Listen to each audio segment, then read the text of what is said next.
రామచంద్రరావు గారు, కేవీ రామచంద్రరావు గారితో పాటు ఎంతమంది ఆంధ్రప్రదేశ్ లోని కాంగ్రెస్ పార్టీ నాయకులు ఎంతమంది ఉన్నా, అందరూ వాళ్ళతో టచ్ లో ఉన్నా కాంగ్రెస్ పార్టీని ప్రజలు గుర్తించాలా. ఆంధ్రప్రదేశ్ రాష్ట్రానికి చేసింది ద్రోహం చేసింది కాంగ్రెస్ పార్టీ అనే దానికి ప్రజలందరికీ తెలుసు. కాంగ్రెస్ పార్టీ ఏ విధంగా ద్రోహం చేసింది, తెలంగాణను ఇచ్చి ఆంధ్రప్రదేశ్ ని ఏ విధంగా అనాథం చేసిందో, ఏదైతే ప్రత్యేక హోదాను చట్టం చేయాల్సినప్పుడు చట్టం చేయకుండా ఏ విధంగా అడ్డుకొని దాన్ని ఆ చట్టం చేయలేదో ఈ రాష్ట్ర ప్రజలకు అందరికీ తెలుసు.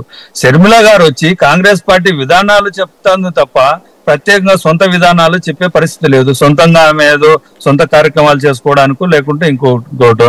షర్మిల గారు రావచ్చు, పురేంద్రేశ్వరి గారు రావచ్చు, ఇంకా చాలా చాలా పాత్రలు వస్తాయి. జగన్మోహన్ రెడ్డి గారిని గద్దె దించాలనే ఆలోచనలో చాలా మంది తిరుగుతూ ఉంటారు. అసూయ ద్వేషాలతో చాలా మంది వస్తూ ఉంటారు.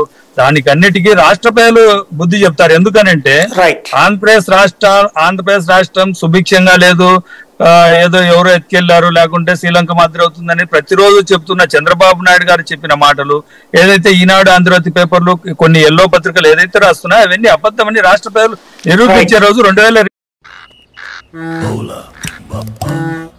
హలో, మీరు వారే కదా అన్న, చెప్పరా మా లాటరీ ఎప్పుడు తగులుతుంది? గొప్పగా ఉంది. నాకు నిన్ననే ఫీలింగ్ వచ్చింది ఈ చేతుల్లో శుభకార్యం జరగబోతోందని. ఇవాళ మీరు ఒక లింక్ పంపిస్తాను, క్లిక్ చేయండి, లాటరీ పొందండి. 9